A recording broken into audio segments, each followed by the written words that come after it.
Hello, everyone. Thank you and for being here with another episode of Arthur's Roundtable. Super happy to have Glenn here. It's a fun story how we met. We've only known each other recently, but we were just uh, remembering that we had last time we saw each other, we had a cocktail in our hand and our feet in the sand in Cayman Islands. So big shout out to Case. They had a great conference there. Highly recommended if they'll let you in. They let us in, so maybe they'll let others in, but it was super nice. Nice group of people. Met a lot of friends that I know there that I had seen in a while, and some people who I hadn't really met, but met in person while I was there. So super great, including Glenn. And so we had a chat and suggested that the group would appreciate knowing about what you're doing. And without spilling the beans, it's fascinating how many units you guys have it's a real estate investment group. So we're going to hear more about that in a second. But for now, Glenn, tell us a little bit about how you arrived where you are now today in Thank you. business. Well, first of all, thank you very much, Arthur, for having me, and hello to all your listeners. I'm really delighted to be here. I'm talking to you live from Toronto, Ontario, Canada. So it is still Canada. It's not the U.S.'s 51st state. So I just want That's to. what that's what I hear. We do So have the I Gulf of America, though. What? no, you do. So I just wanted to create some boundaries here. I'm talking to you from Canada. So really great. My name is Glen Hirsh. I am the Chief Operating Officer of a company called Starlight Investments. Starlight, just a little bit of background. Starlight is Starlight is a global investor and manager of residential real estate. And when I say global, that's relatively new. So our foundation was in Canadian residential real estate. So what I'm referring to when I say that are basically apartment buildings. Um, then we expanded in 2013 into the US. Our Canadian business goes back over 25 years. Wow. And our US business, we got into the US 2012, 2013. And then about 4 years ago, in around 2021, we launched a new business in the UK. So I'll just talk a little bit about our business, then I'll talk about myself, and we'll get into some fun Sure. stuff. Just Yeah, because yeah, I got to create the framework. So yeah. uh, our Canadian business is basically, if anyone knows, it's different from the US, what some of your listeners are used to. Canada is a unique market because, almost 85% of the stock of rental apartment stock in Canada is over 40 years old. It's typically concrete. It's on a footprint of call it 20 to 25,000 square feet, and it's going up vertically. And typically the average size can be 110 to 130 units, residence suites within that building. But when I tell you that it's an older infrastructure, it really is, right? So that creates opportunity for us in terms of where we're acquiring at in relative to replacement cost. In Canada, we've got about 55,000 units. So we are the That's largest. insane. Yeah, That is a crazy number. Yeah, it's a crazy number. yeah. If you look at our whole business of about 30 billion Canadian of assets under management, our our whole AUM on our business, our Canadian portfolio is roughly 22 billion of that, $22 billion Canadian. And so it's roughly 55,000 units. Our primary markets, 90% of those units are sitting in Ontario, the province of Ontario, and British Columbia. That's the west coast of Canada. I'm sure your Yep. listeners and your viewers are familiar with that. So Is that's our. anybody close? You don't have to tell me who they are. There are absolutely. So if I look at the top five, I would say you've got a mix of both public REITs, the public REIT structure. Yeah. Our next closest competitor, I would say, is in around the 40,000 units. Okay. But there's a big difference because what makes our model work is the amount of capex that we deploy. When you have an infrastructure of 45 years old, at least, you got to spend a lot of capital. So to give you a frame of reference, over the last few years, we've spent probably $1 billion just on our capital expenditure program over the last 3 years on upgrading our assets. So big, heavy capex intensive, but really, and we'll get into this in a moment, there's really a housing crisis going on in Canada, not unlike in the US, but in Canada, it's a much smaller market. I'll talk about that in a moment as well. Then we have our US business. Our US business, as I said, we got into in 2013. We've got about 12,000 units in the US, primarily Sunbelt markets. And a few in the mountain region, but for a lot of your listeners and viewers, they're probably more familiar with these. These are what I'll call campus style properties, right? They could be sitting on 5, 10, 15 acres. They could be comprised of 300, 400 units, 3-story walk-ups, typically wood frames, with clubhouses and pools and Amenities, barbecues. sort of things. Great amenities. Yeah. Different product, though, very different product. And then we've got a commercial business as well, which is about 7 million square feet. That's a national program. So we have our portfolio stretches across Canada. It's only Canadian. What's unique about that portfolio, it's roughly 85% tenanted to government tenants. So Department of Agriculture, Department of Correction. So in the peak of COVID, in our office portfolio, Arthur, we were about 98% collection. The government's going to pay. They may not they're come going to pay in. no matter what. Well, we've seen that in the US. No one is showing up for work, but they still get paid, right? They still get paid. Yeah. And then a really exciting part of the business that was started a few years ago is our UK business. That's a really nascent market in the UK, and our strategy is what's called built to rent, BTR market. Okay, in Canada and the US, we call apartments purpose-built rental. In the UK, it's referred to as BTR. And it's a very nascent market. It's just to give you a frame of reference, okay?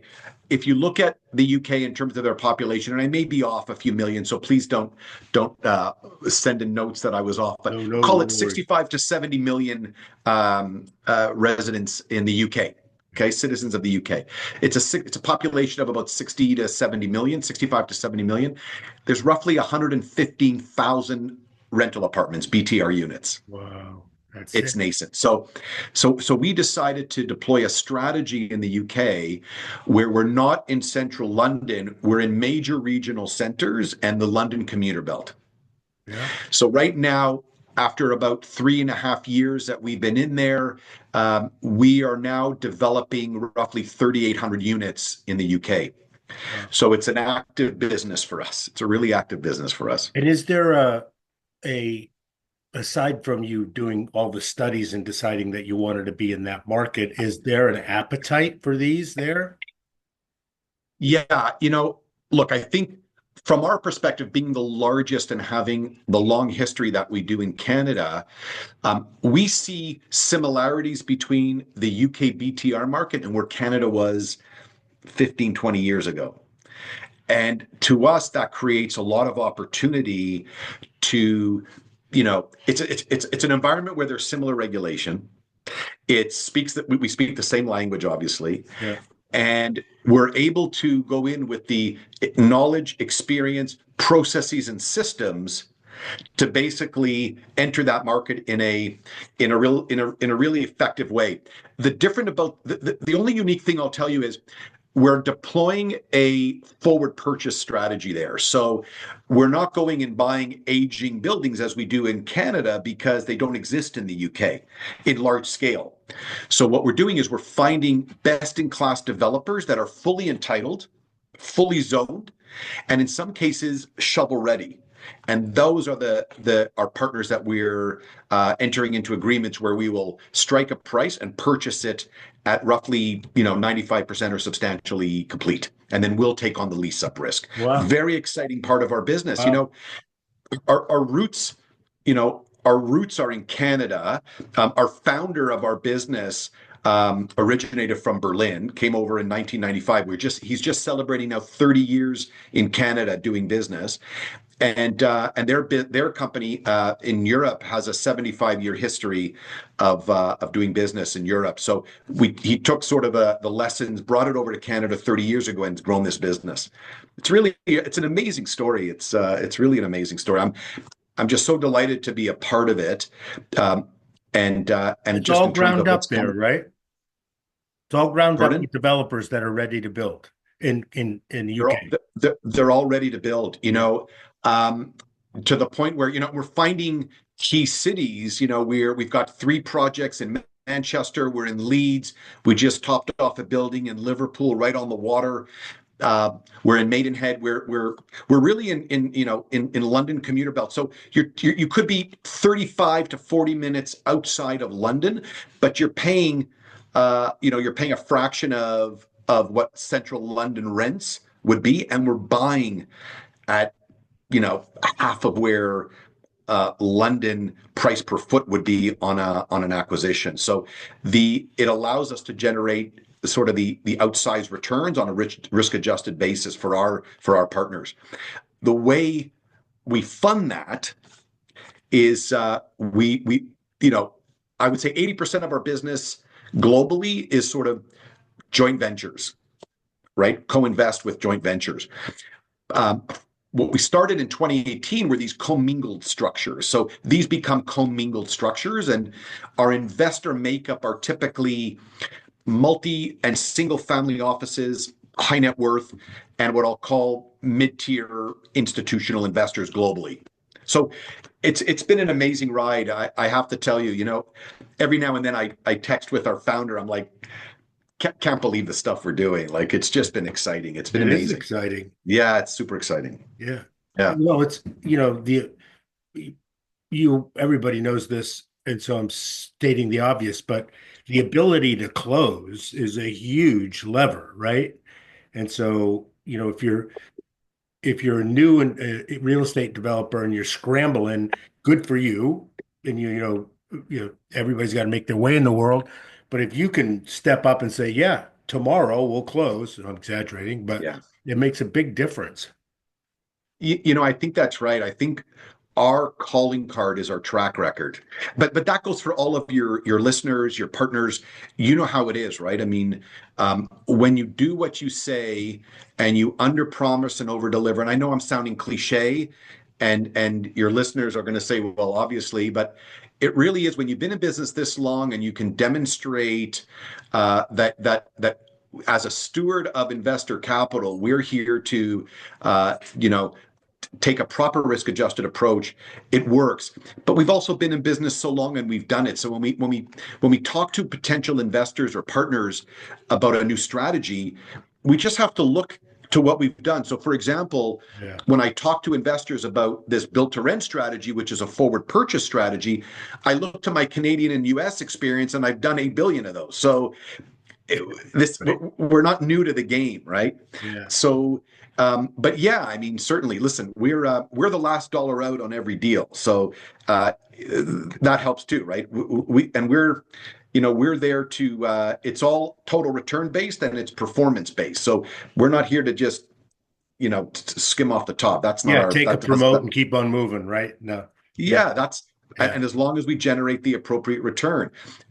What's unique about the Canadian market, and you're seeing this also around the world, is the housing crisis that we're in, right? It's and in Canada, what makes it so unique is that we just have so few residential apartments, right? So I'll give you a little stat, Arthur, just and please, if I'm going too deep into the No, no, details, no. just This is all good. Yeah. Wherever it takes us is fine. Yeah. yeah. Yeah. You know, in Canada, it's roughly, I think the last that I saw, it's based on the population and the available stock of rental apartments.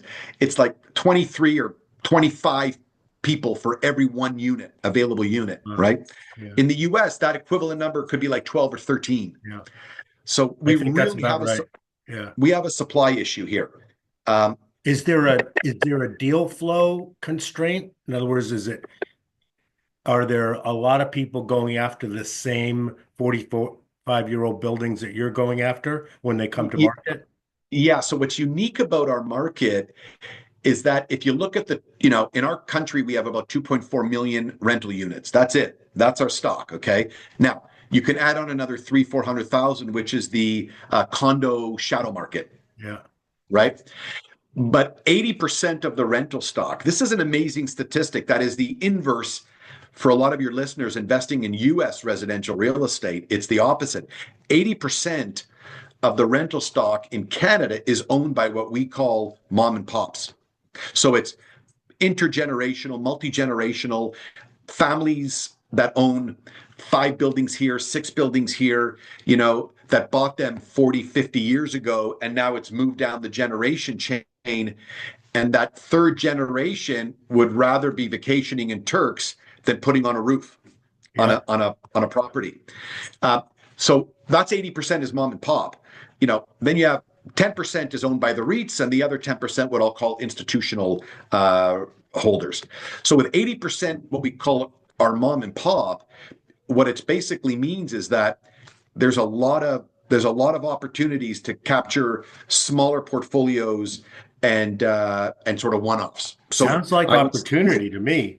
So the yeah, question is when you're bidding on something, do you have 5 people behind you, trying to outbid you? yeah, look, so the answer to that could be 100%. But I would say, listen, because of our scale, we're seeing 1 out of every 2 deals that come to market, and many of them could be pocket listings where the vendor is a family that's like, I don't really want this advertised. I don't want everyone knowing my business. I Yeah. don't want the broker advertising how my family is done in a CIM that gets sent out to every private equity shop, real estate private equity shop that's looking at deals. So, and I think it goes back to your earlier comment, is that people know that we're going to close. Right. So Yeah. we tend to get first bid on this. Just to give you some sense, in the last year, I'll go back to 24 because 25 was anomalous because of where rates were and there was a lot of uncertainty. We had done more acquisitions than our next 5 competitors combined. Wow. Yeah, so we're that acquisitive. So we're just going to see the deals. So yes, there is, and I like the competition. I love that the bidders are in the market. Love it. Yeah. Um, but we've got access to the capital, and we've got a strategy most likely that it'll fit into.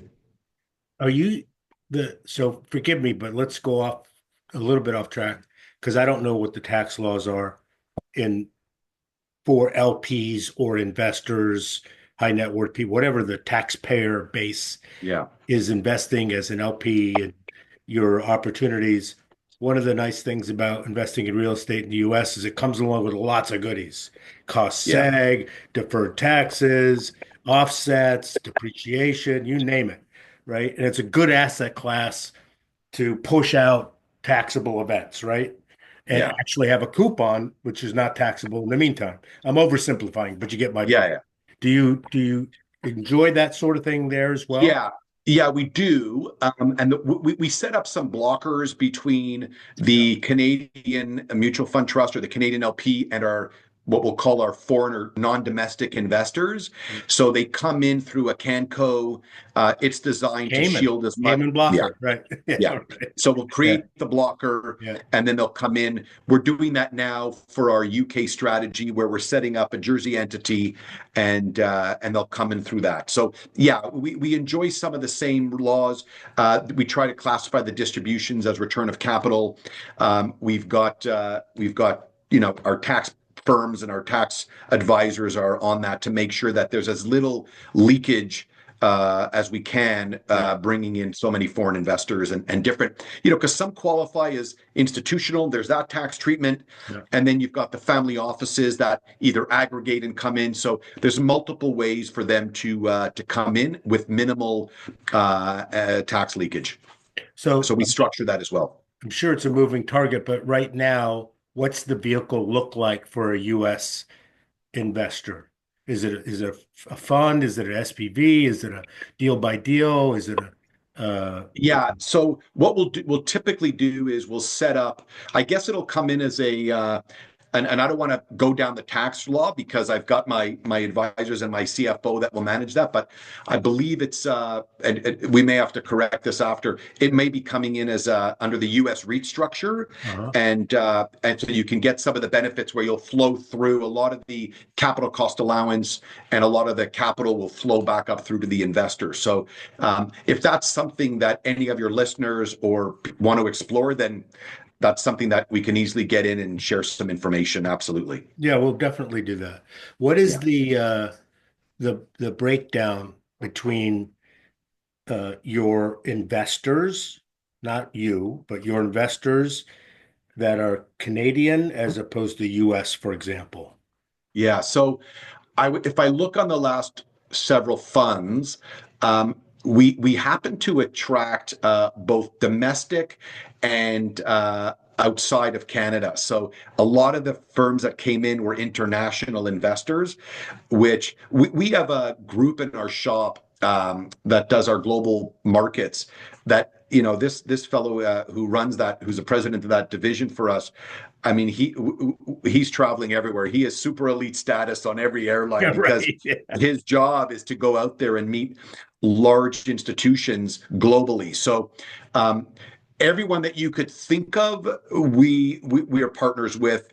I'm just gonna, if you'll forgive the deliberate evasion of the question, but No, it's no, it's think as fine. far as Australia, Yep. Asia, you know, Europe. We've got them all, and I think that speaks to our reputation, and again, it's our calling card is our track record. So, yes, certainly even on the Canadian strategies, we have I would say in our first commingled fund structure, I would say the majority was outside of Canada.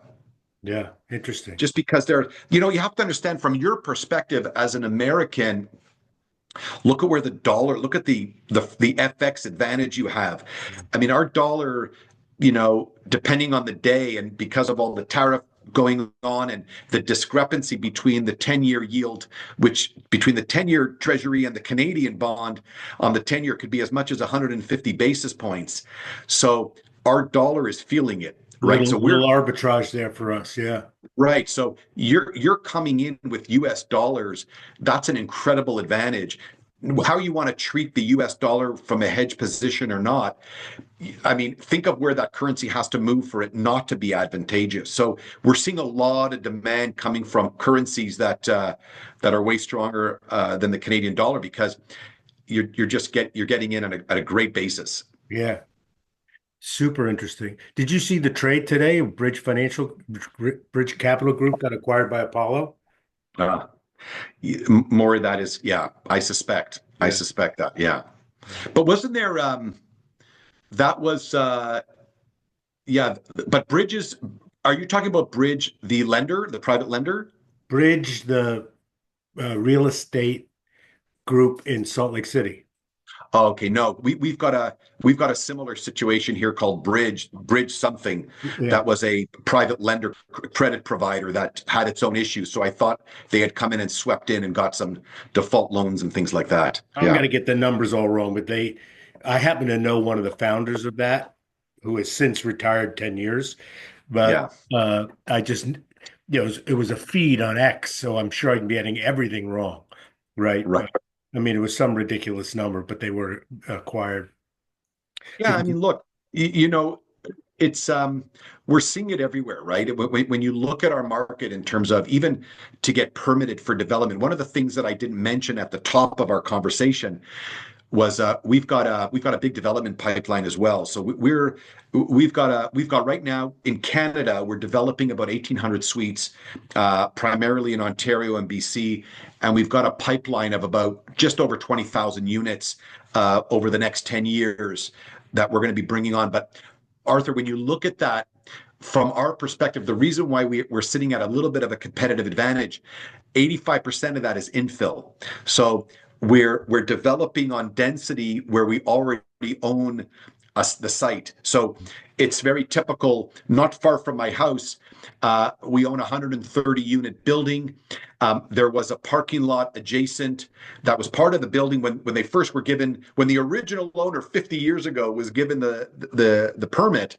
It was a larger landmass. It had more acreage, and there was a redundant, underutilized pad like parking or some single story structure that is completely underutilized. So we go in, we zone it, we seek entitlement, and we just did 24 stacked towns on this site that we have basically our land cost is sunk. So we're paying hard and soft, and it's That's basically a added real density. advantage. Yeah. Yeah. So Super big advantage.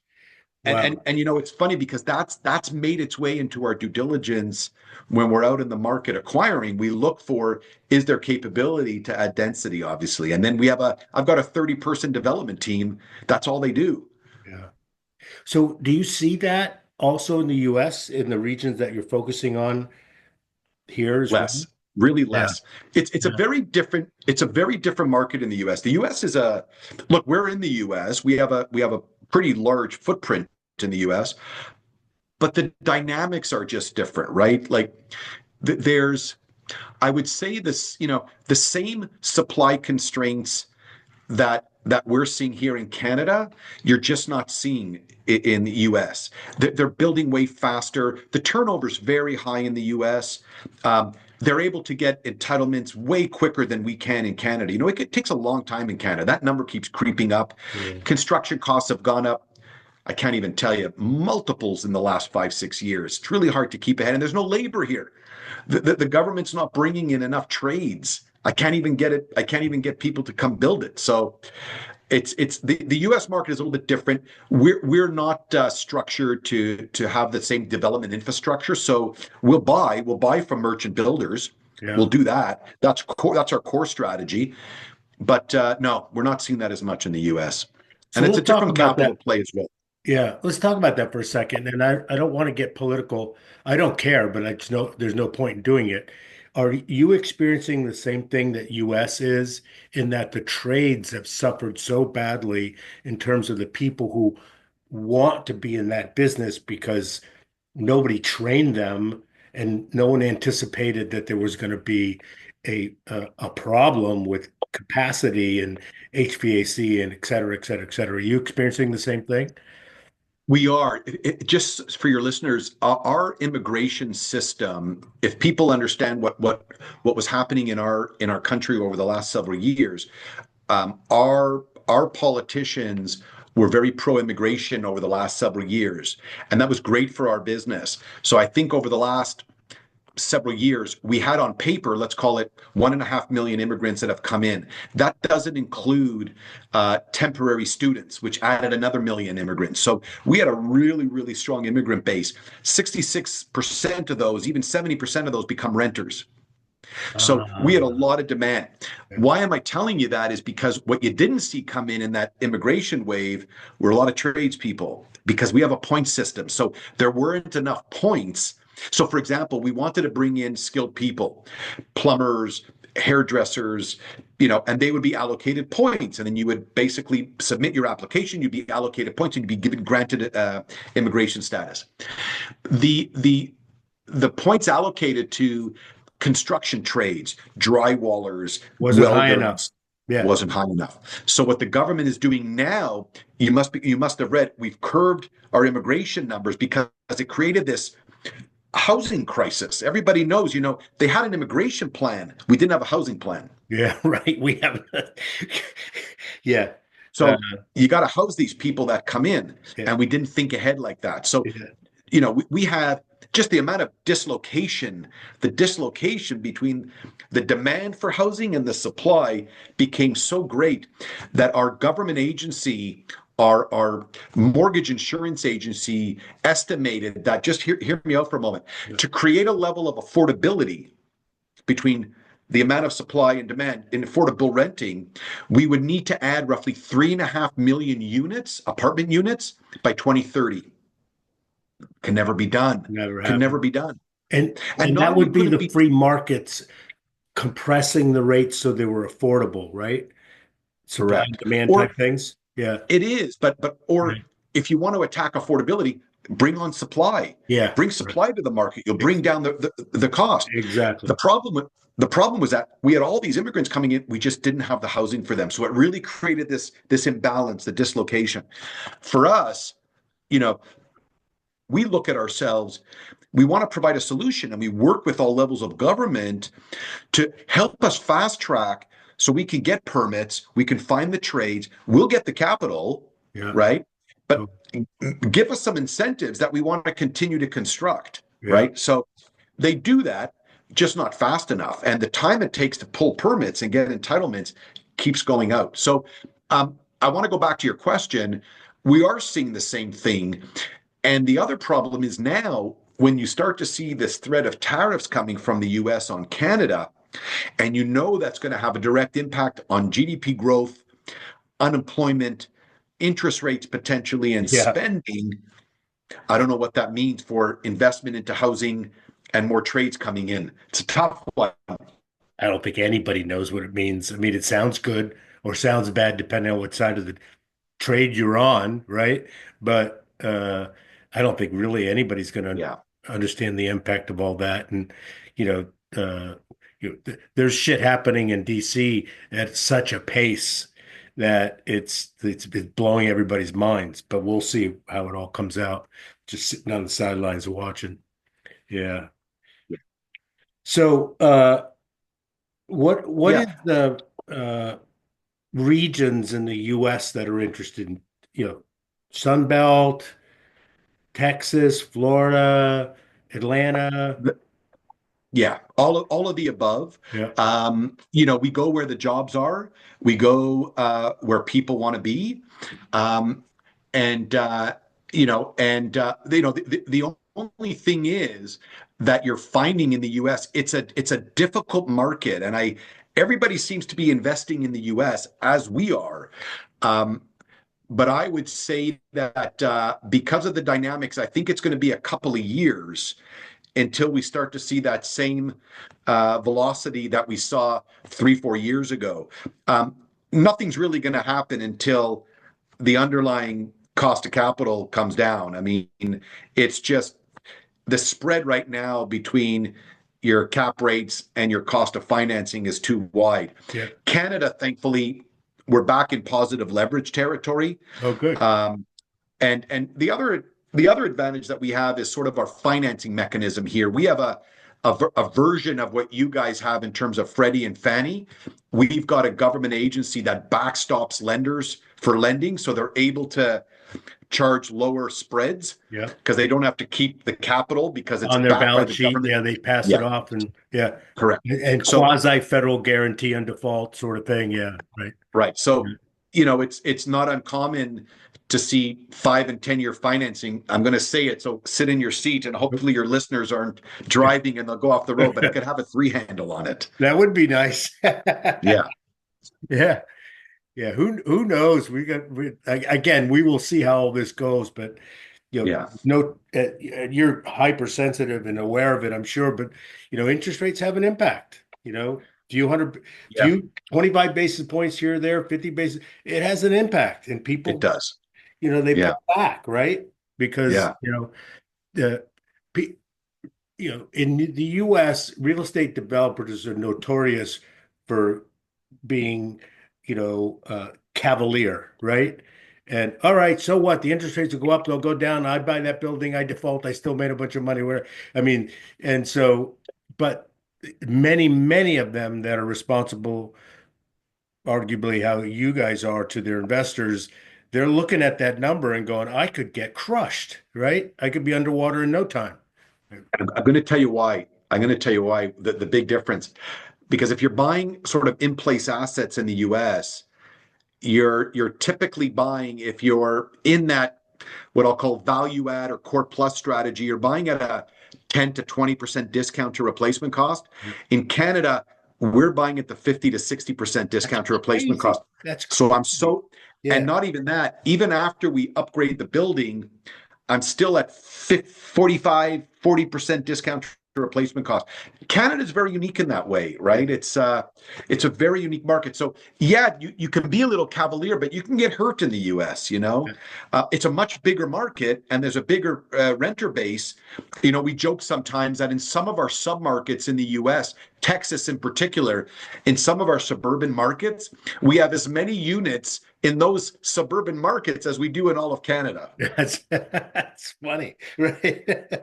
I know it's It's crazy. a very, very different market. Yeah, So, but Canada's a very sticky market. You could have turnover of 50% in the US of tenants coming in and out. yeah. Canada, we could be, 15%. Wow. So people stay. They stay. Now Yeah. you get some turnover, Yeah. and when you do, you could then increase rents. Yeah. But yeah, they tend to stay. It's a lower turnover market. But also, vacancy in Canada is way tighter than it is in the U.S., right? Yeah. Have you tried anything in California? We haven't looked at California. We're in Arizona. Yeah. Yeah, we've looked at a few markets in California. We've done Arizona. We've got assets in Vegas. We're in Vegas in the U.S. We like that Nice. market. Yeah. And then we come down. Texas was really our where we started. We're in Tennessee. We're in the Carolinas. We're in Florida, obviously. So we've had some good experience. I mean, we have multiple strategies in the U.S., both from value add all the way up to core plus core. But yeah, it's a good market. I mean, look, we're active there, right? It's just right now our hands are a little bit tied. It's hard to transact in these conditions. So Yeah. so as a sort of portfolio approach and as a diversification approach, we look at other markets. So we look at both. We have our development in Canada. We've got our development and our strategy in the UK. And in Canada, our strategy continues to be that value add, you know, buy in at the right price, invest in the asset and grow it. I mean, we've got a large asset management platform, so it allows us to deploy that infrastructure onto these buildings and create value for There's our partners and our investors. it's probably a ton of opportunity, it sounds like, in Canada, so there's no point in, ignoring it, right? Yeah, Clearly you're not. Yeah. yeah, it's a What majority of our assets under have you management. have you done anything in Austin? Yeah. Yeah, we're in Austin, we're in Houston, we're in Dallas. We like Austin, it's a good town. But Yeah. Texas is everyone's in Texas, Yeah. right? Like it's a very active market. So yeah, we're totally there. I mean, our team is we use best in class property managers. We don't property manage, right? We're the asset manager. Right. So we'll go out to the market.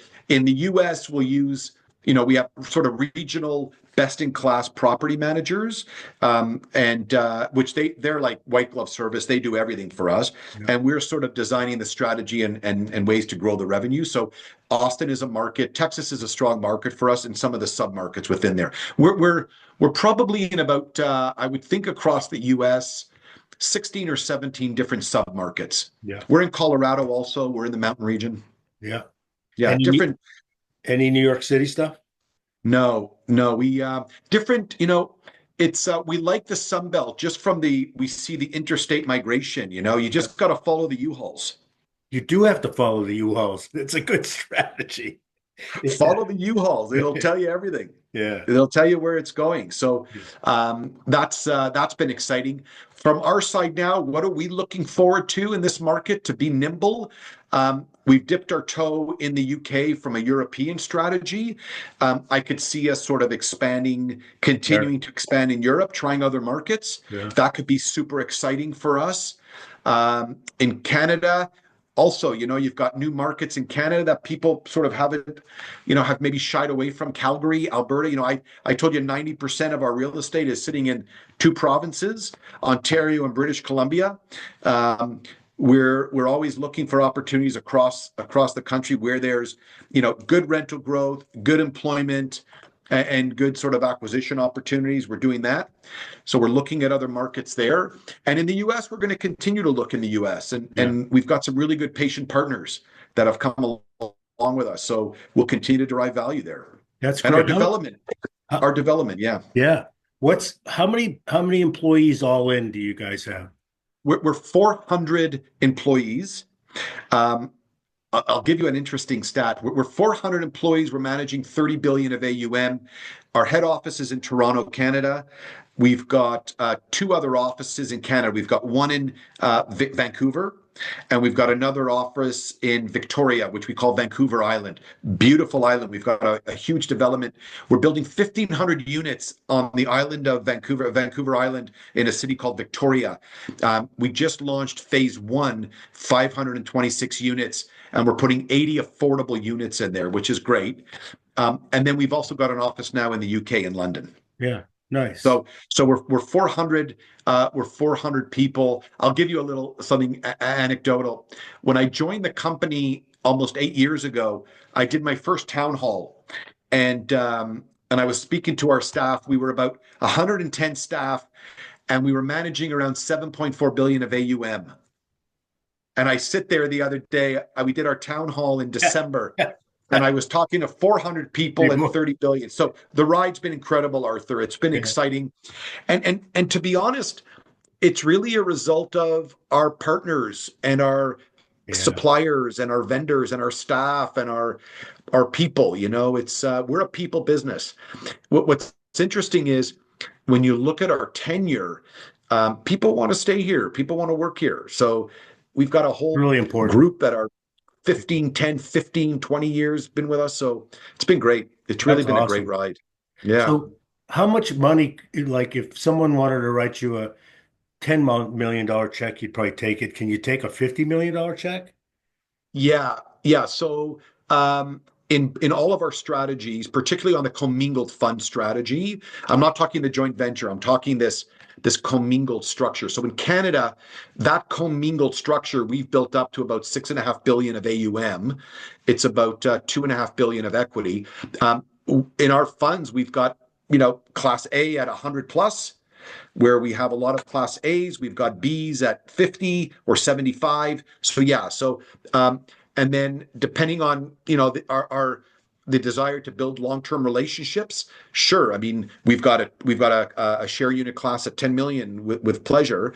And the other thing we also do is to derive more favorable economics, we group people together. So if you say, hey, I put together a few people we want to come in, then we group you Then as you one. aggregate it so that it gets into the next share class. Yeah. Yeah, And you totally get makes into the sense. you get into the more favorable economics. And we do that in our commingled structures. Our UK strategy also, in that capital raise, we do the same. Um, yeah, I mean, we because we're dealing with large global insurance and pension, that typically the check sizes are in that 50 to 100, Yeah. 100 plus sometimes. But I have a whole group of partners that are in that 10, 5, 10, 15, 20. It's a lot of the single family offices come in that 25 range. Yeah. And for folks in the US, you're getting a bit of a discount because you're buying at, 70 cent The dollar. FX trade. I love it. Yeah. Yeah. Super, So, super cool. so it's exciting. And, it's, I continue to be excited for what's happening. And as, and our political situation is evolving, as you know, Yes, uh, indeed. Yeah. so I'm excited to see what the trickle on effect is of that is going to be. Yeah.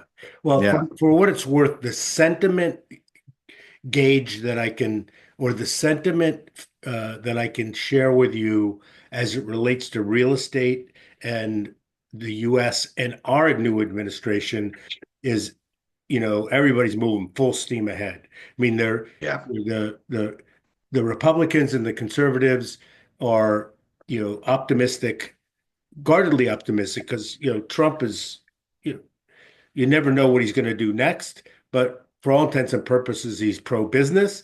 And so people are feeling better, far better than what they admit would have been the case had we had the same old stuff going on. So, Yeah. yeah. No, and I think we're experiencing to some variation of that here in Canada as well. There will be a changing of the guard for sure. We know that's happening. It's a function of when, and I'm hoping that it's constructive and it's more business focused, and it gives people some more optimism. People need the optimism, Oh, right? no There's doubt. there's a Sentiment's lot of important. Yeah. sentiments important. Because it's kind of like confidence, right? It's like, okay, I'm confident. You guys have the rule of law. We have the rule of law. Good. That's a very good start, right? Right, And then if right. you can at least move forward and know that if you make a deal, it's gonna you have some visibility to the pathway of success, right? You never know what can go wrong, but yeah, Yeah. yeah, and I wouldn't worry about becoming our 51st state. That's I had rhetoric. to I had to open with that, Arthur, It's because so good. it's so good. It's so funny, right? And like, calling the prime minister his governor, I just think it's great. It's great fodder, and it's great that we can laugh about it. But Totally. yeah, yeah, I think it's all good. It's all Yeah, good. Trump's a Yeah, comedian. Think like him, hate him, whatever you want. yeah, He's a comedian. He's got good one-liners. He's, and he doesn't give a shit. So No, listen, we watch it very closely, and some of our politicians may be critical, but at the end of the day, he gets stuff done, and people just want to see things getting done and it moving forward. And I think that's got to happen in this country too, and I think it will. But I'm an optimist. My wife tells me all the time I'm too optimistic, but that's just how I am. yeah, I'm optimistic too. So it'll be a rounding error for you, but right next to Mar-a-Lago, there's a vacant lot of land available for $200 million. You're welcome to go ahead and Mary, who you met, is sitting there laughing because she showed it to me this morning. That's great. That's 200 great. million bucks. It's right next to Mar-a-Lago, right? I think that Musk is going to buy it. Sure. Well, that'll be the new headquarters of Doge, perhaps, Who That's knows? right. Who Exactly. knows? Yeah. Oh, this is great. Yeah, so this has been super fun. Thank you. Thank you. And thank you for sharing. I mean, being on the ground and actually doing this stuff is a whole lot different than somebody theoretically talking about. So I really appreciate you coming on My and pleasure. sharing it. And Yeah, we'll so do kind. we'll do an update too at some point. Yeah. Yeah, this is really, really kind of you to invite me to do this. I'm so delighted to have done it. And it was really great to reconnect. Please send my best to Mary and I look forward to keeping in touch, man. And I will reach out when I'm in Park City in the summer. Yeah, and you're gonna love it. Yeah. Great. Look All the forward to it. best to you, man. All the best Thanks, to your man. listeners. Okay. Thanks, Lynn. Bye now. Bye-bye.